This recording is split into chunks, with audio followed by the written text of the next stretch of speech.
8. Filipenses capítulo 4, versículo 8. Nós temos olhado para esse versículo e nós temos pontuado cada um dos aspectos que o apóstolo Paulo trata nesse versículo. Lembrando que esse versículo ele está num contexto que fala sobre a ansiedade.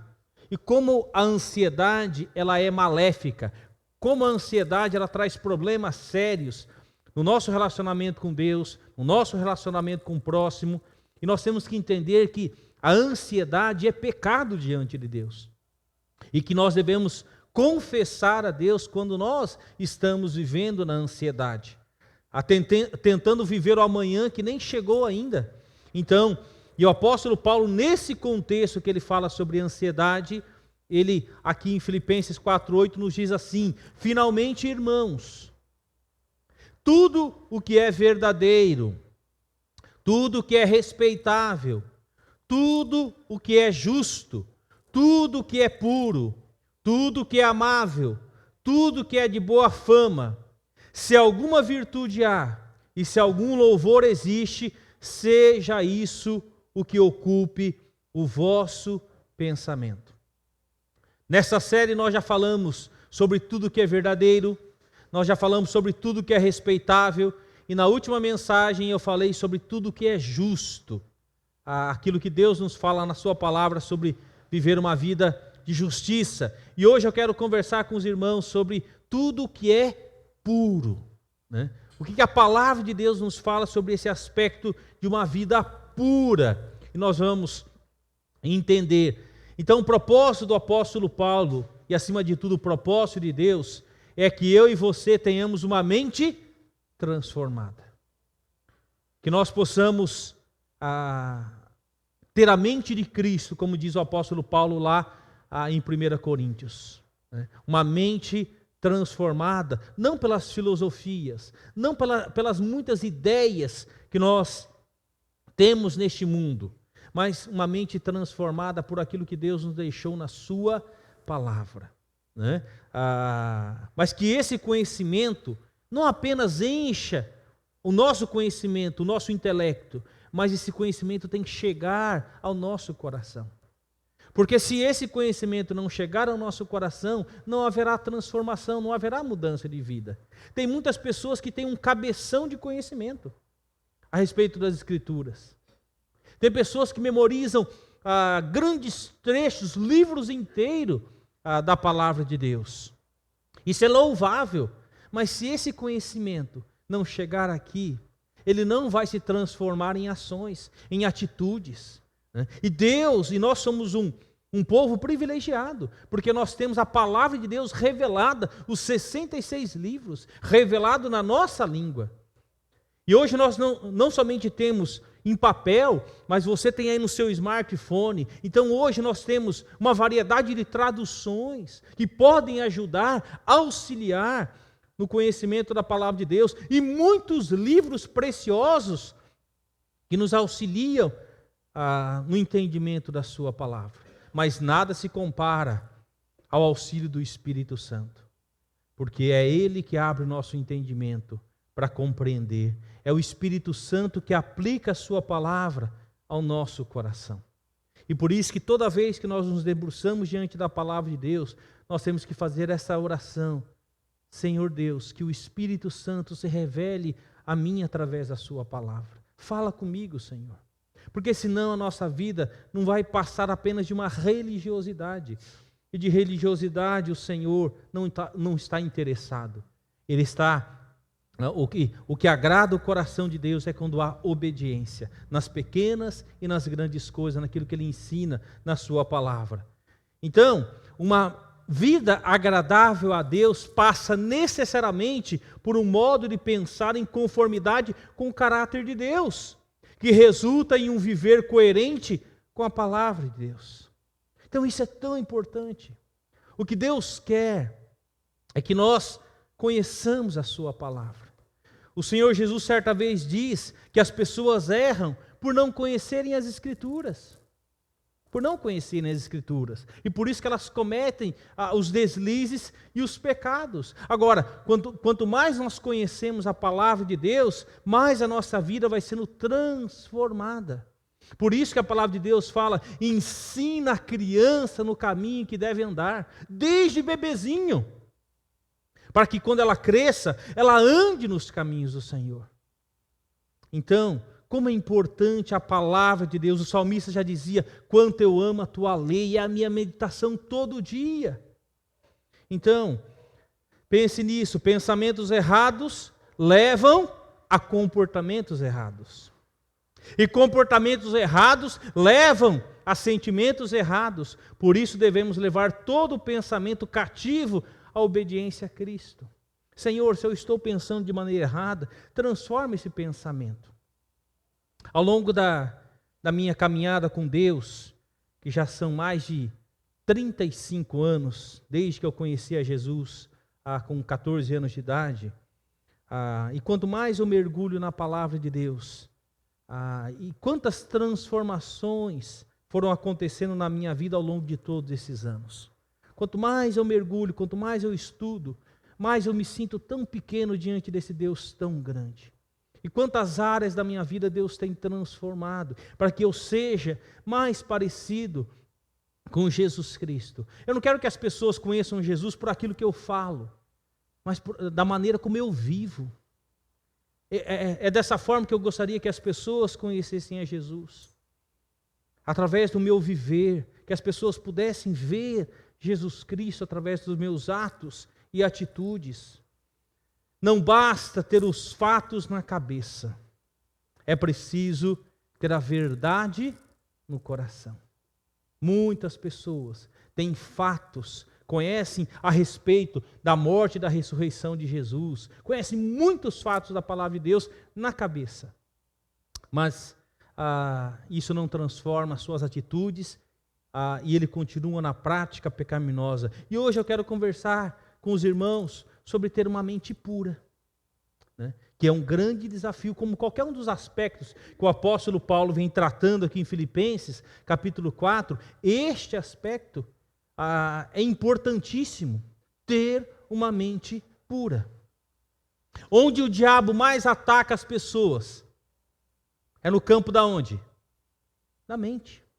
É no campo da mente, né? Então, não era diferente nos dias do apóstolo Paulo, não era diferente no Antigo Testamento, né?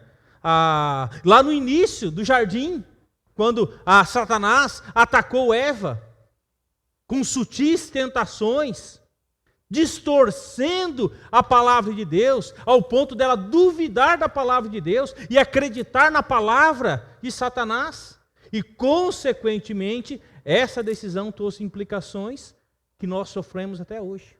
A questão do pecado. Como ter uma mente pura? Esse é o grande desafio para a minha vida e para a sua vida. E eu gostaria que você ficasse atento, me acompanhasse ao longo dessa mensagem e pudesse entender o que Deus pensa a respeito de pureza.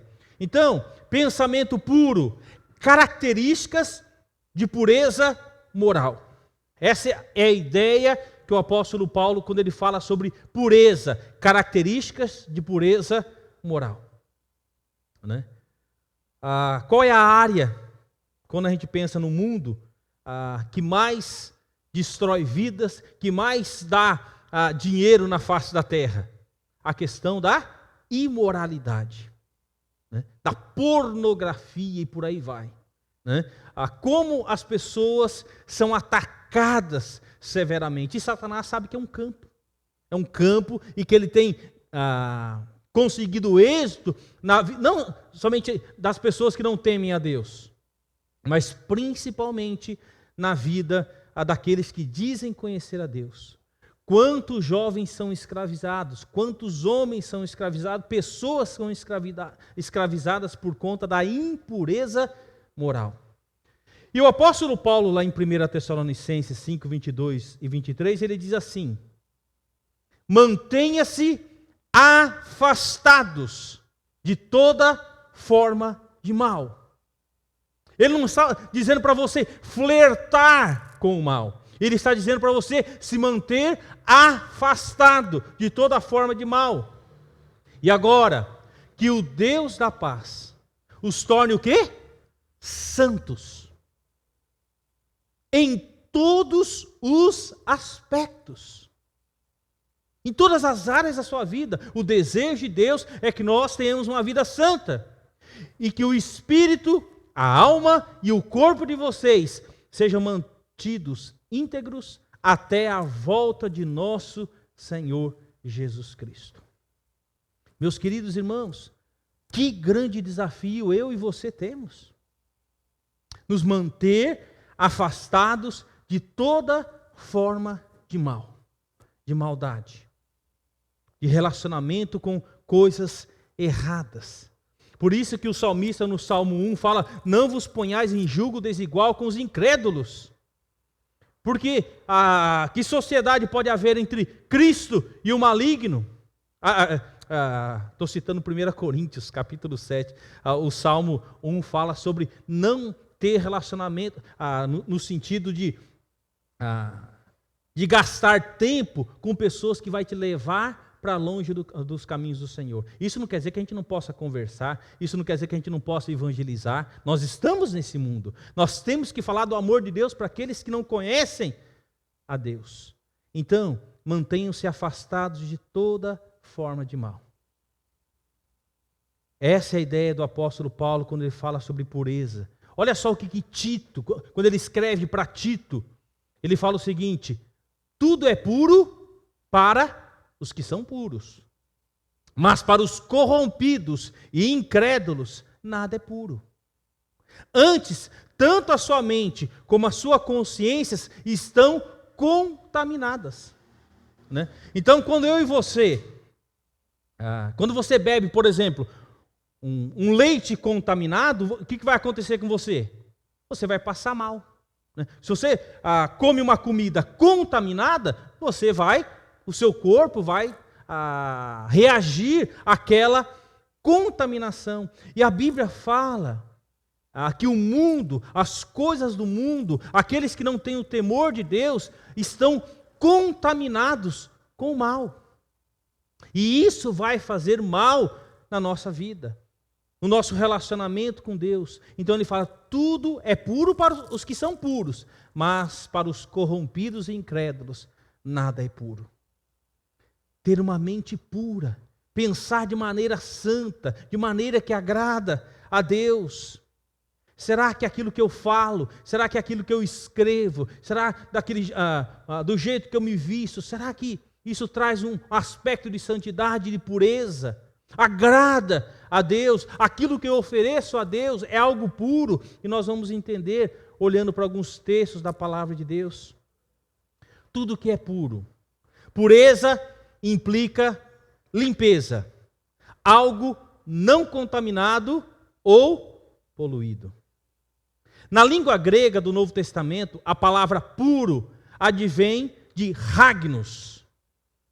Essa é a palavra grega que tem a ver com pureza. E essa palavra grega sugere e descreve aquilo que é moralmente puro e livre de sujeiras, de manchas, assim como os sacrifícios de gratidão que faziam parte dos rituais sacerdotais do povo de Israel tinham que ser limpos.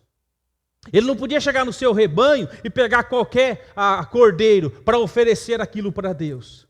Deus deixou claro na lei como deveria ser o cordeiro, que deveria ser oferecido em sacrifício a Deus. Tinham que ser perfeitos e puros de qualquer impureza, antes de serem colocados no altar. Abram comigo, Malaquias. É o último livro do Antigo Testamento. Esse texto eu não coloquei, eu não projetei. Malaquias. Eu estou lendo na revista atualizada. Antes de Mateus, você vai encontrar o último livro do Antigo Testamento, que é o livro de Malaquias. Um livro muito precioso da palavra de Deus. E aqui Malaquias, ele é um profeta que vai exortar o povo de Israel. Desde a sua liderança, os sacerdotes, até as crianças. Do mais velho ao mais novo.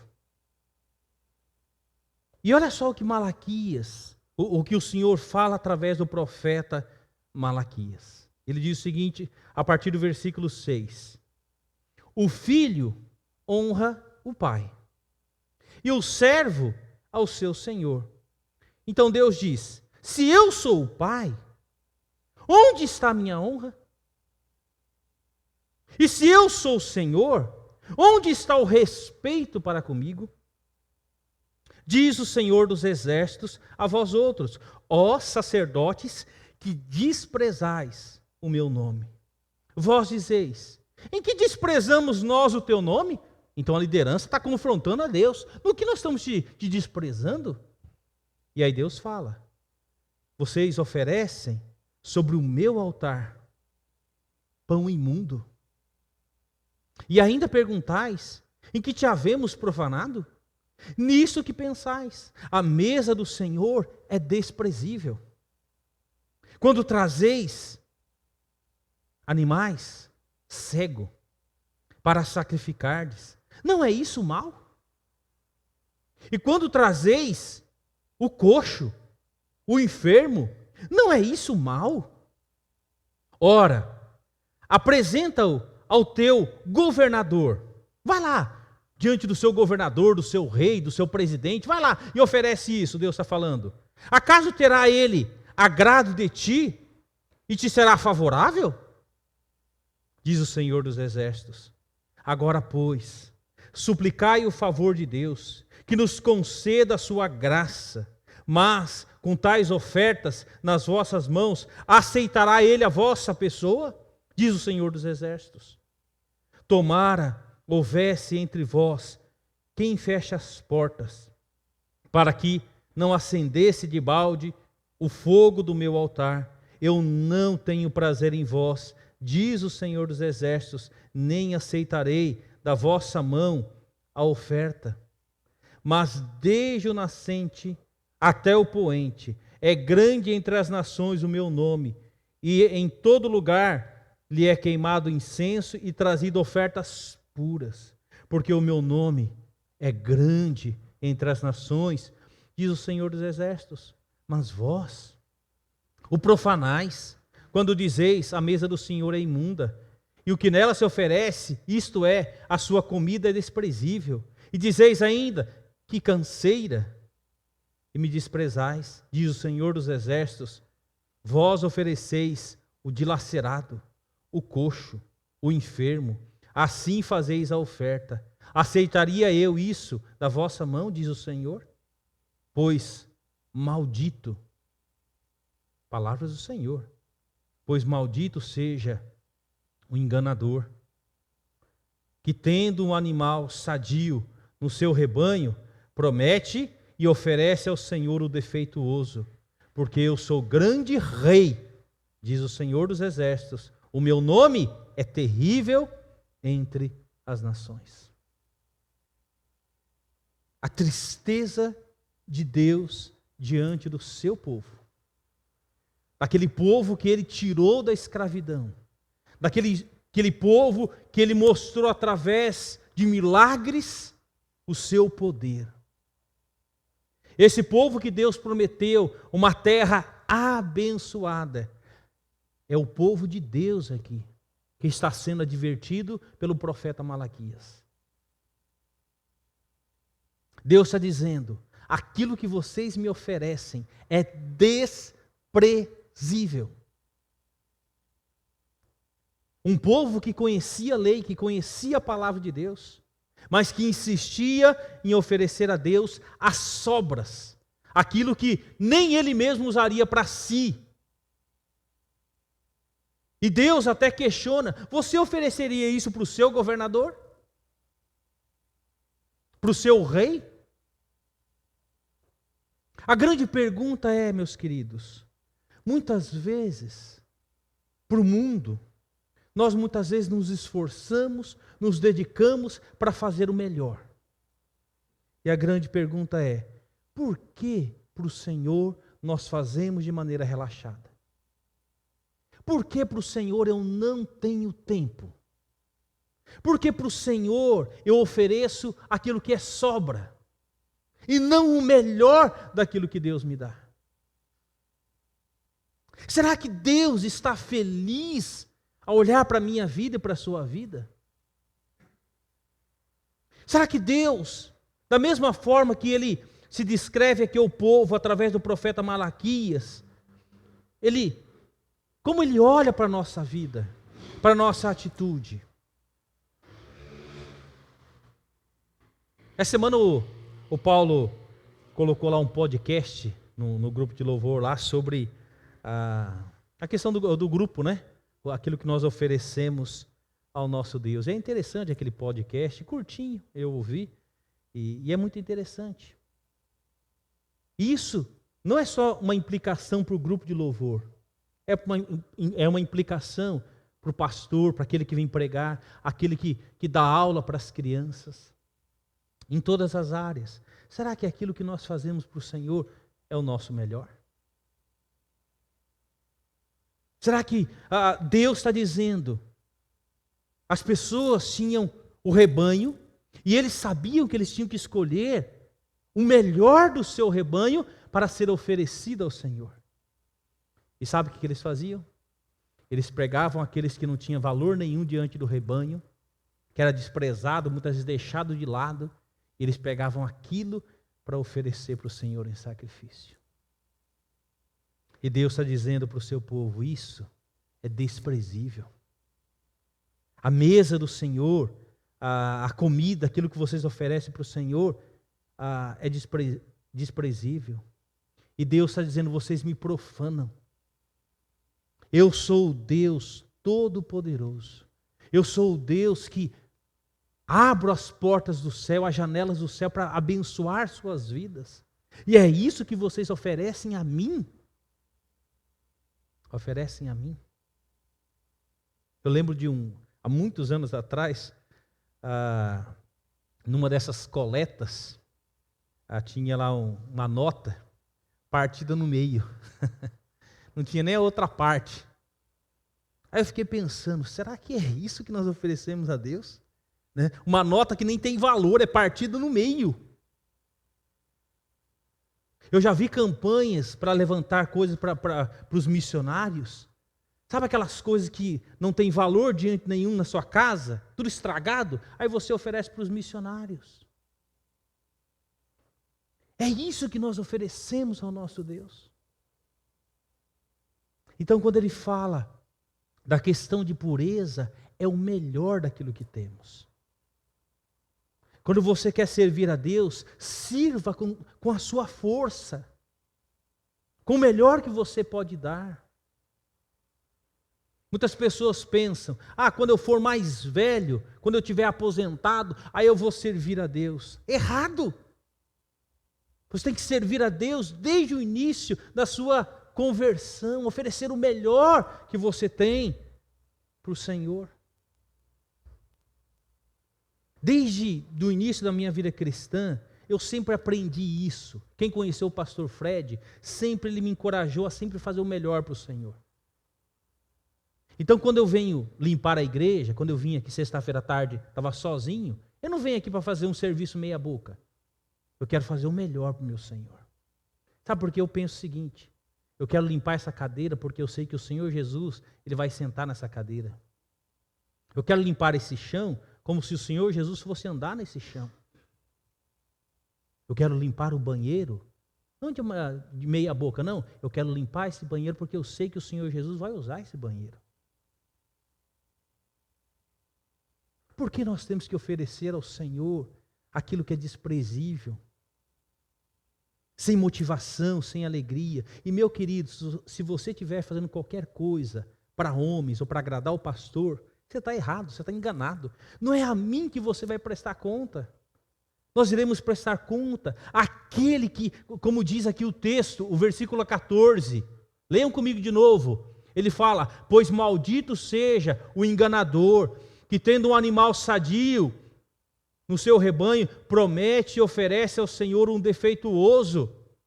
E ele fala, porque eu sou grande, o quê? Rei, letra maiúscula.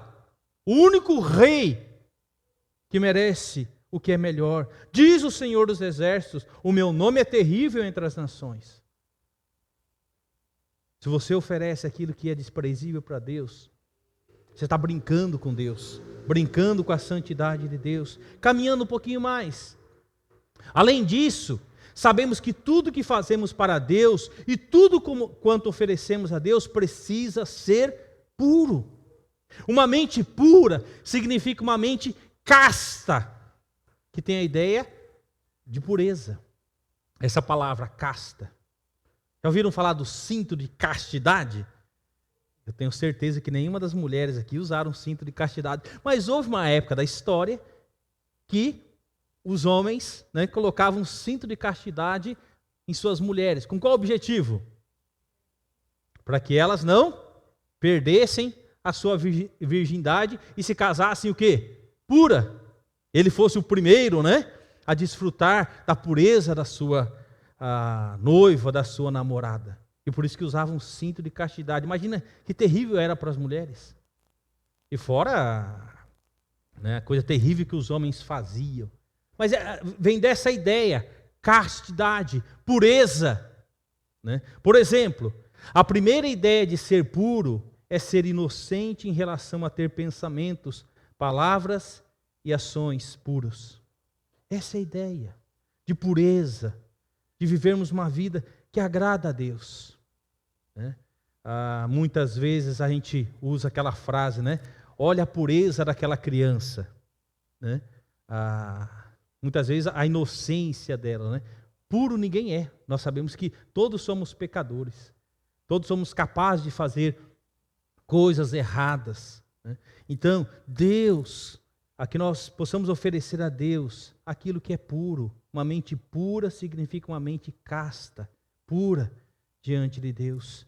O cristão deve permitir ao Espírito a limpeza contínua no coração, na consciência, nas afeições e nos motivos da vida. No entanto, não deve haver impureza no meio do povo de Deus.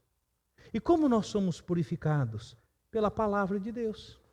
Se você não lê a palavra de Deus, se você não medita na palavra de Deus, como eu e você vamos ter uma mente pura?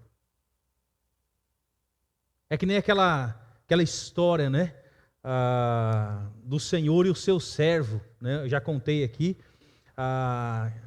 E ele dizia para o seu Senhor: mas eu leio a palavra todo dia, leio, parece que as coisas não mudam. Né?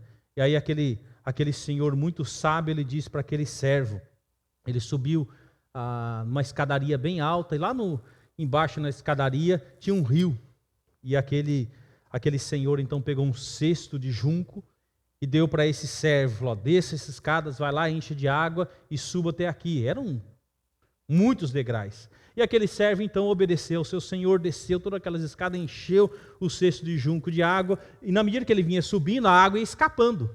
Né? Quando ele chegava lá no topo, já tinha vazado tudo. E o seu servo fala: desça de novo. E ele desce de novo, e pega a água e vai subindo quando chega lá em cima. Né? E ele faz esse processo muitas vezes. Até que em um determinado momento ele fala para o seu senhor: mas qual o objetivo disso? Eu estou descendo várias vezes, subindo, quando eu chego aqui não tem água. Aí ele disse para aquele seu servo: você observou como estava o cesto quando você desceu pela primeira vez? Ele disse: lembro, estava bem sujo. E agora? Não, agora está limpo. Por quê? Porque o processo da água foi limpando ele muitas vezes. Então, como eu vou ter uma mente pura se eu não mergulho na palavra de Deus? É somente a palavra de Deus que vai purificar as nossas vidas, a nossa mente, as nossas atitudes. O apóstolo Paulo fala em Efésios 5:3. Diz assim, Efésios capítulo 5, verso 3.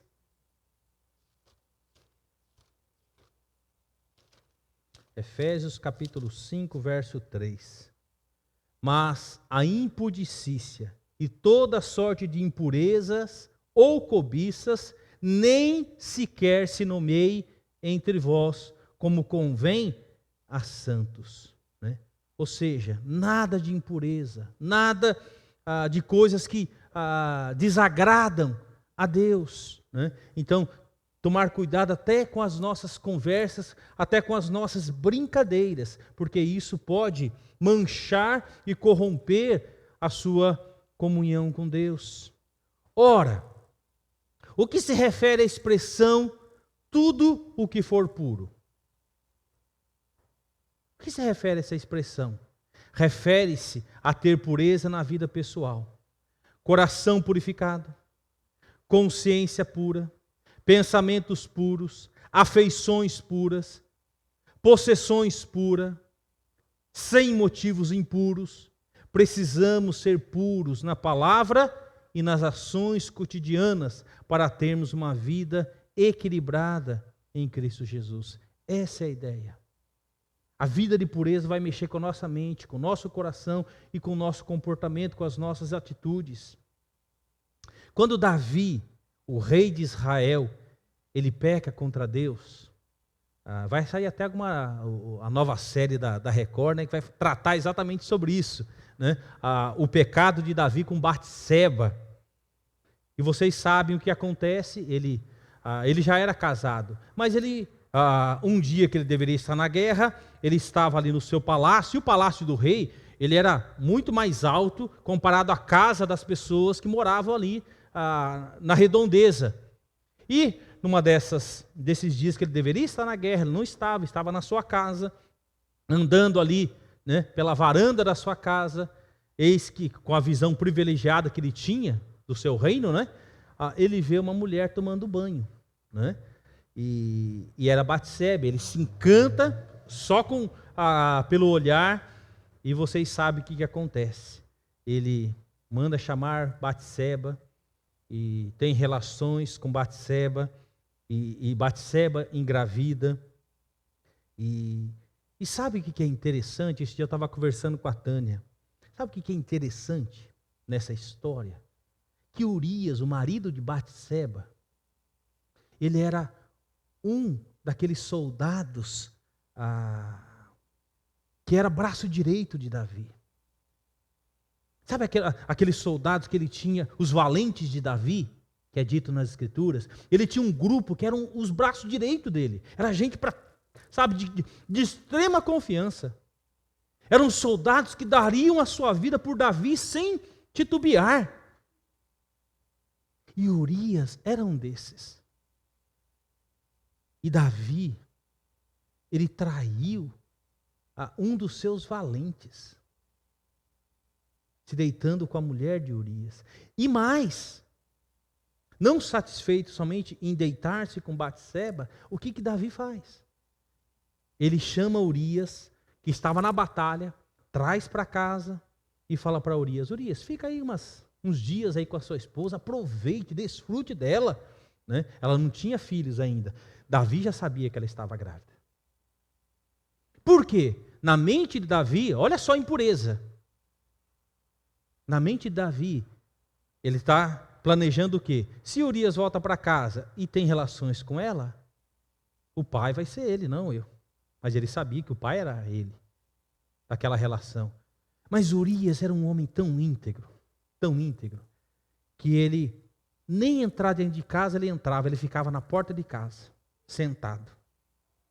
E aí Davi soube da história. Alguém chegou para ele e falou assim: Urias não está entrando dentro de casa não, lá para ficar com a esposa, ele está ficando lá de fora. O cara é frouxo mesmo, né? Não é possível, né? Aí Davi procurou saber de Urias. E Urias, ele era tão íntegro que ele disse para Davi: Davi, eu não posso desfrutar da minha esposa, ter relações sexuais com ela, enquanto o exército está na guerra. Eu não posso ter um momento de felicidade enquanto o exército está lá na batalha. Olha a integridade. E aí Davi, não se dando por satisfeito, ele faz o quê? Ele escreve uma carta para o seu comandante, diz o seguinte: coloque Urias na frente de batalha. Ou seja, os primeiros. Porque se viu uma flecha, é mais fácil pegar no primeiro do que no último que está lá atrás, né?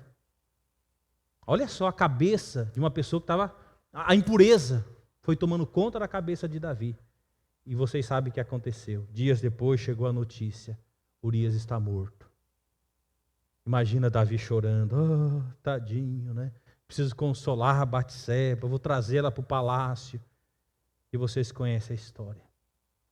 Um ano depois, um pouco mais de um ano, o profeta foi à casa de Davi e disse para Davi: Davi, tem uma história que diz o seguinte: tem um rei que resolveu fazer um churrascão na sua casa.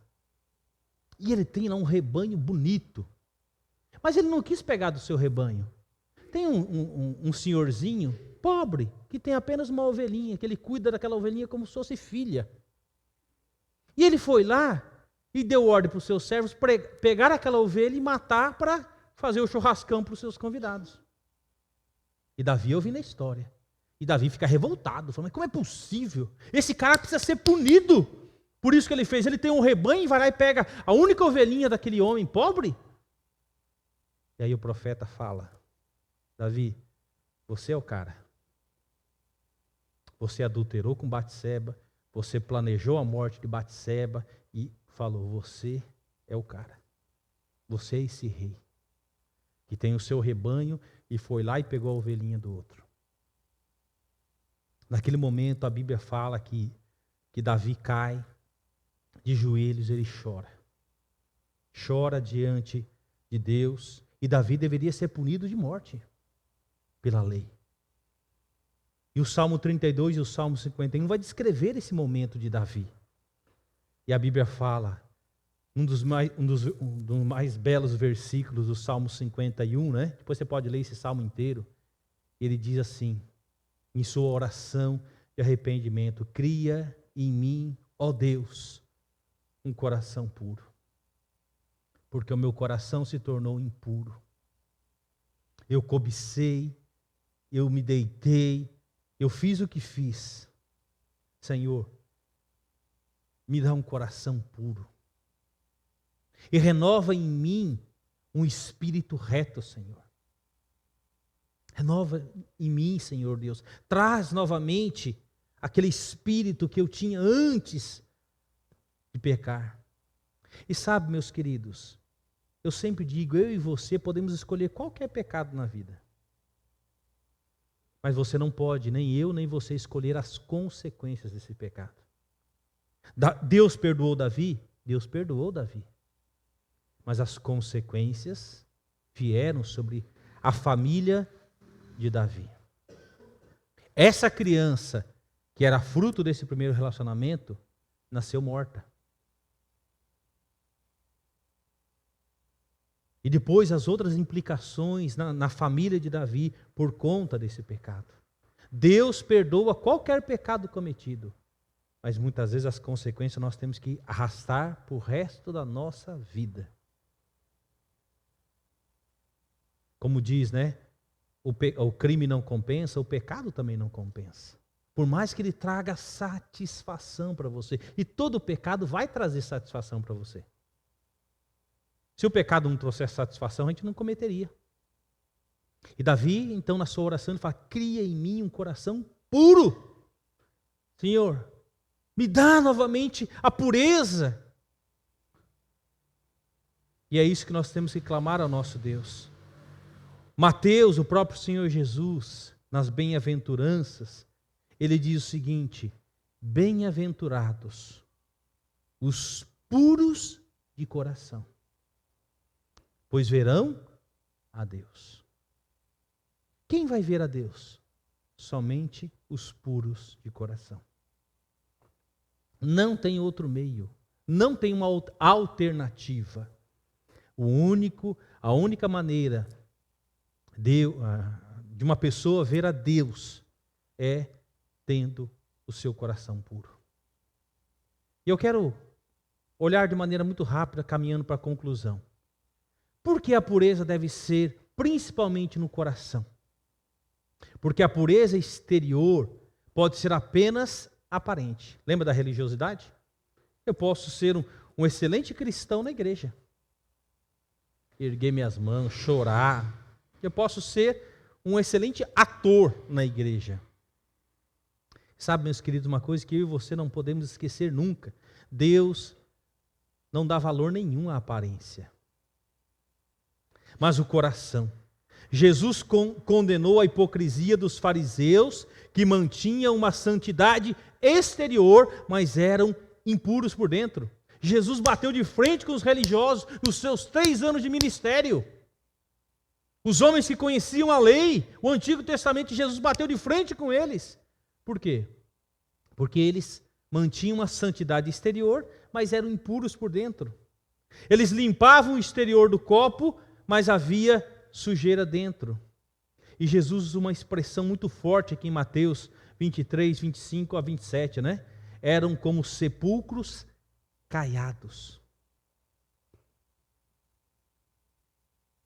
É aquele sepulcro que você abre assim, chega até a arrepiar. Jesus está dizendo a respeito dessas pessoas: vocês são como sepulcros caiados. Minha mãe dizia, né? Por fora, belaroba. Bela viola, né? Ela falava belaroba, não sei porquê, nem sei que é aroba. Oi? É. Por dentro, pão bolorento. É exatamente isso, meus queridos. Eu posso ser um grande ator, mas por dentro ser impuro. Jesus não olha para a aparência, Jesus olha para o coração. E o que Jesus acabou de falar aqui? Bem-aventurado os puros do coração, esses verão a Deus. Os impuros não verão a Deus, serão condenados no inferno, como diz a sua palavra. Sinais de um coração puro. Um coração puro serve a Deus com integridade. O coração puro tem prazer em servir a Deus. Quem tem um coração puro faz as coisas com sinceridade. Quando os seus lábios estão orando, seu coração está orando, como Ana fez, é um coração, ela abre o seu coração em sinceridade. O Daniel expôs, falou de Ana semana passada como uma das mães, né, que orou a Deus pedindo um filho. Quando os seus lábios cantam, ele está adorando de coração ao Senhor. E Efésios fala que nós temos que cantar de coração. Eu não tenho que cantar com o propósito de agradar X ou Y. Eu tenho que agradar o meu Deus. Eu já me conformei, eu sou desafinado. Eu sei disso, espero que lá no céu eu possa cantar com os anjos, né? Mas eu quero cantar não para agradar pessoas. Eu quero, e também não para atrapalhar os irmãos, mas eu quero cantar para louvar ao meu Senhor. Deus ama o coração quebrantado, mas não o coração dividido. Abra comigo em Oséias. Talvez você nunca leu Oséias na sua vida, mas olha lá, tem um livro chamado Oséias. Oséias, né? Muito lindo a história do livro de Oséias. Uma hora eu quero expor esse livro para vocês. Oséias, capítulo 10, versículo 2. Oséias, capítulo 10, versículo 2. Olha só o que o profeta fala. O seu coração é falso, por isso serão culpados. O Senhor quebrará os seus altares e deitará debaixo as colunas.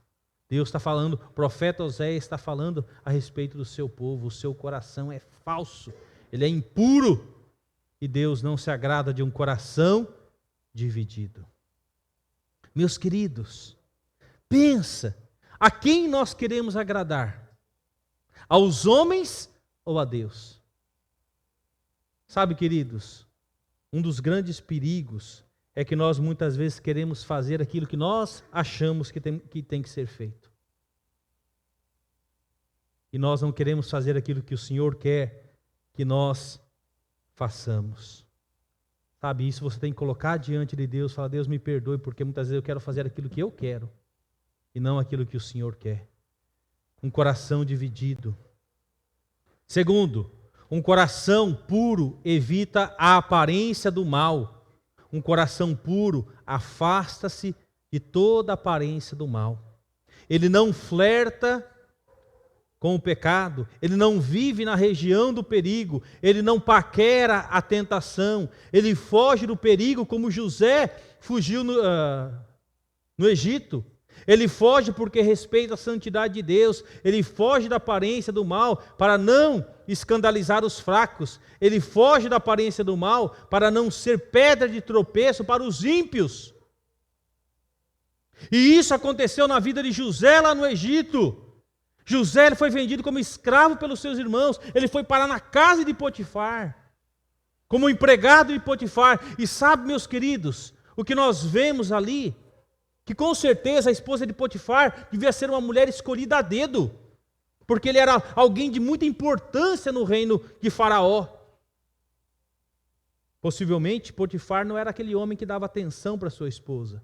Por isso que ela se sentia carente. E quando ela vê um jovem, quase 20 anos, sarado, né, com os músculos, né, bem definidos, ela coloca os olhos naquele jovem e fala: meu, eu tenho que me satisfazer, eu tenho que me deitar com esse jovem.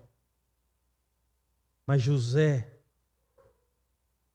ele podia pensar: eu estou longe da minha família, longe da minha terra, estou aqui no Egito, né, Deus nem se importa comigo, né, senão nada disso tinha acontecido comigo, né, que custa, né, me deitar e aproveitar da vida com a esposa de Potifar?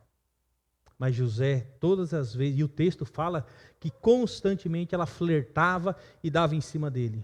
E a Bíblia fala que José sempre fugia, sempre fugia, sempre fugia. Temos nós coragem de fugir da tentação, seja ela qual for?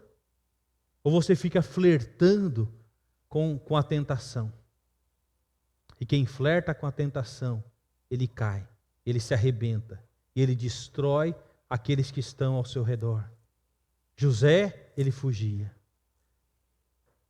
E alguns versículos para caminharmos por final. Atente para as ordens de Deus. 1 Pedro 1,16 fala: sede santos, porque eu sou santo. Aqui não é uma opção de vida, aqui é um mandamento de Deus. Sede santos, porque eu sou santo. A ideia de pureza. 1 Tessalonicenses 4,3: porque esta é a vontade de Deus, a vossa santificação. Novamente, não é uma opção de vida. É aquilo que Deus espera, que nós vivamos uma vida de santificação, nos afastando do pecado, da aparência do mal, de tudo aquilo que é errado.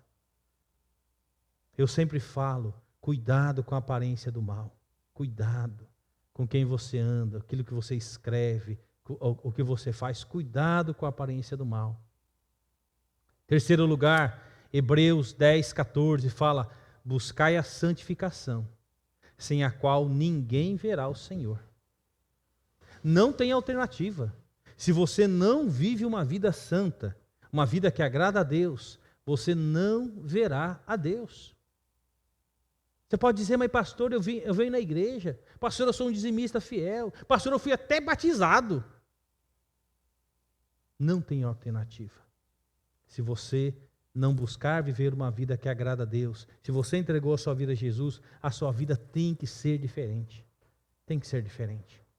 Então, são ordens da parte de Deus no que diz respeito à pureza. Uma terrível sentença: aqueles que têm o coração impuro não verão a Deus. Sem santificação, ninguém verá o Senhor. Aqueles que se recusam a ser lavados no sangue do Cordeiro serão banidos para sempre da face do Senhor e viverão para sempre nas trevas exteriores, onde há choro e ranger de dente. A Bíblia descreve o inferno não como o Hopi Hari da vida, um parque de diversões. A Bíblia descreve o inferno como um lugar de choro e ranger de dente por toda a eternidade, e não tem volta. Já me perguntaram isso várias vezes: pastor, aqueles que foram lançados no inferno, existe uma possibilidade de arrependimento para eles? Não! Não há mais possibilidade de arrependimento. Eles deveriam colocar a sua vida em ordem em vida. Não existe batismo após a morte, como dizem algumas falsas religiões. A pessoa que morreu sem Cristo, sem experimentar uma vida de santidade, ela será condenada no inferno para sempre. E a Bíblia descreve em Apocalipse que nesse lugar há choro e ranger de dentes. Só para vocês terem uma ideia do que é choro e ranger de dente, passa uma noite com uma pessoa chorando e rangendo de dor a noite toda. Já viu uma pessoa assim, no hospital, ou na sua casa, chorando a noite toda? Eu lembro quando era adolescente, a gente veio num contexto mais pobre, né? E foi num sábado de manhã, ou no sábado do almoço, não sei o quê. Vocês lembram daquela lata de marmelada? Antigamente chamava marmelada, né? Enfim. Aí abri aquela. Eu nunca gostei muito daquele negócio, mas enfim, era mais açúcar do que. E eu inventei de comer um pedaço de marmelada, não tinha muita coisa para comer em casa. E um daqueles pedaços caiu num panelão que eu tinha num dente aberto. Terrível. E foi o final de semana inteiro rangendo dor de dente. Não tinha dentista, era muito caro, né? Nem dinheiro para comprar remédio tinha. E passei o final de semana inteiro com aquele dente. Rangendo, chorando, não conseguia dormir. Quem já teve dor de dente sabe o que é isso. Ou quem já teve pedra no rim, né, Jean? Irmãos, é uma coisa terrível. E a Bíblia descreve o inferno como alguém que vai chorar e ranger os dentes todos os dias, por toda a eternidade. É isso que você quer para a sua vida?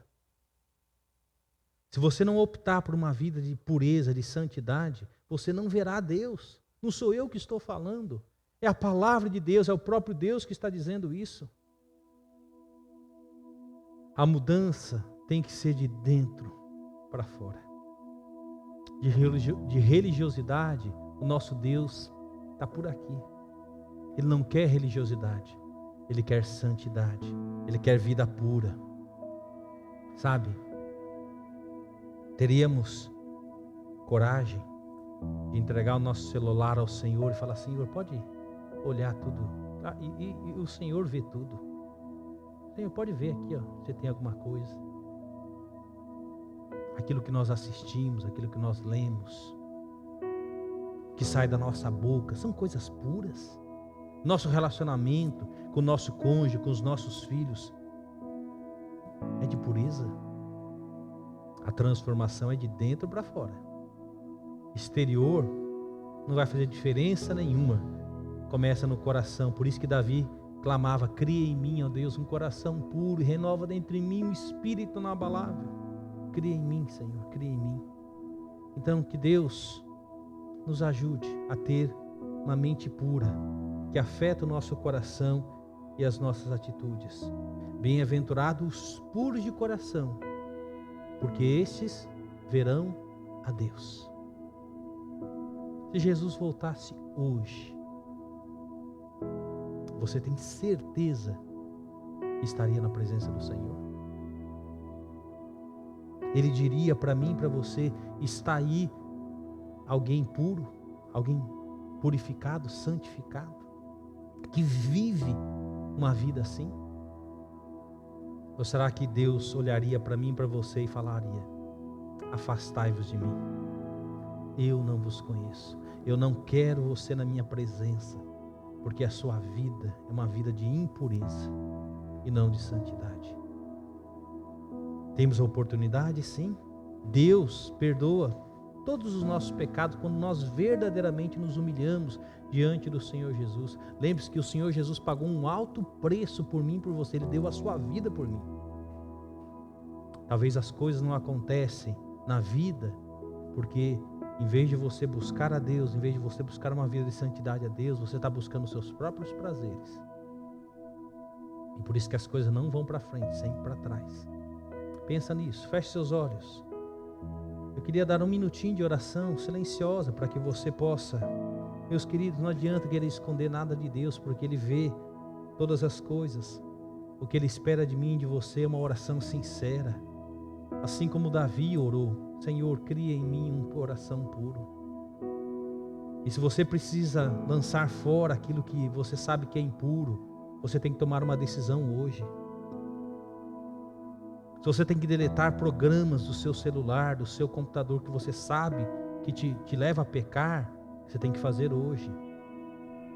Se você tem que se afastar de pessoas que estão te levando para o mau caminho, você tem que se afastar hoje.